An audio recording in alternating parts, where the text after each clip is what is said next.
नमस्कार दोस्तों, स्वागत है आपका पीएमओटी में एक मोटिवेशनल स्टोरीज के साथ। किसी ने एक महत्वपूर्ण बात कहा है, 84 लाख जीवों में सिर्फ मनुष्य ही पैसा कमाता है। मनुष्य का कभी पेट नहीं भरा और बाकी जीव कभी भूखा नहीं मरा। एक बार एक गांव में व्यक्ति रहता था, बड़ी तपस्या करता था, भगवान को प्रसन्न करने के प्रयास करता था। एक दिन वाकई में भगवान प्रसन्न हो गए, दर्शन दे दिए। जब दर्शन मिले तो इसने कहा, प्रभु मुझे आपसे बहुत कुछ मांगना है। उन्होंने कहा, मांगते जाओ, तुम्हें सब मिलेगा, लेकिन एक छोटी सी शर्त है। इसने कहा, क्या?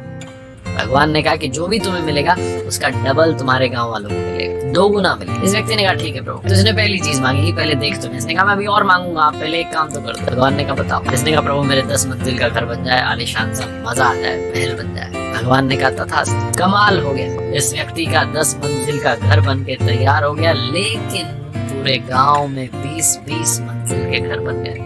अभी अपने घर से बाहर निकलता, गांव में घूमने के लिए जाता, सामान लेने के लिए जाता, देखता 20-20 मंजिल की कोठियां बन गई हैं। इसको गुस्सा आता, अंदर की सारी मेहनत मेरी, सारी तपस्या मेरी, और ये फ्री में मजे ले रहे हैं। 20-20 मंजिल के घर बन गए, उसे अच्छा नहीं लगता। उसने सोचा, अब क्या कर सकते हैं, हामी में नहीं किए। दोबारा तपस्या की, प्रभु प्रसन्न हुए, दर्शन दिए। इसने कहा, प्रभु मेरा सपना था बचपन से कि मेरे पास में कोई कार हो तो एक गाड़ी चाहिए। भगवान ने कहा, तथास्तु। इसके घर के बाहर गाड़ी आगे खड़ी हो गई, लेकिन जितने गांव वाले थे, अड़ोसी पड़ोसी, सामने वाले घर वाला, उसके पास वाला, सबके पास 2-2 गाड़ियां। अभी अपनी गाड़ी से बाहर निकलता तो देखता कि लोग जा भी रहे हैं घूमने के लिए, लेकिन उनके घर के बाहर एक और गाड़ी खड़ी है, एडवांस एक्स्ट्रा में खड़ी है। इसको अच्छा नहीं लगता कि मेहनत मेरी, तपस्या मेरी, इन्होंने मजे ले रहे। दूसरे गाँव में एक समझदार इंसान रहता था, इसको लगा उससे जाकर के मिलता हूँ एक बार, वो शायद मेरी मदद करे। गया उसके पास, जाकर के मिला उससे, तो उसने कहा, भाई तुम्हारे तो मजे चल रहे हैं, पूरे गाँव में माहौल बन गया, बड़ा अमीर गाँव हो गया। उसने कहा, किस बात का? सारी मेहनत मेरी है।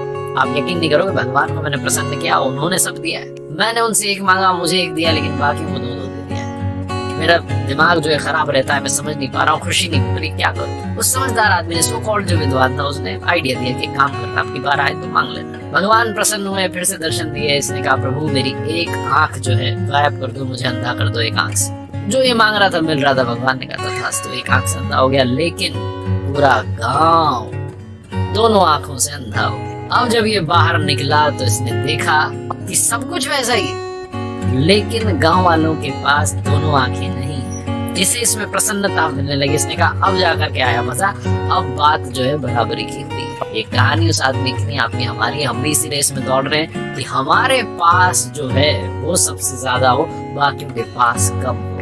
हम अपने दुख से परेशान नहीं हैं, हम दूसरों के सुख से परेशान हैं। हमारी दिक्कत ये है कि मेरे पास 5 लाख वाली है, लेकिन दूसरे के पास 8 लाख वाली कार आ गई। मेरे पास 3 BHK, लेकिन उसने 5 BHK खरीद लिया। मेरे पास में 3 मंजिल की है, उसकी 5 मंजिल की कोठी बन गई। यही इसी हम अंदर से परेशान रहते हैं। लगातार वो जेलसी, वो जलन जो है, वो जो फैक्टर है, हम पर हावी है। जीवन में प्रसन्नता चाहते हैं तो अपने आप के अंदर वो प्रसन्नता ढूंढिए। लोगों से जलना, लोगों के बारे में गलत सोचना बंद कीजिए।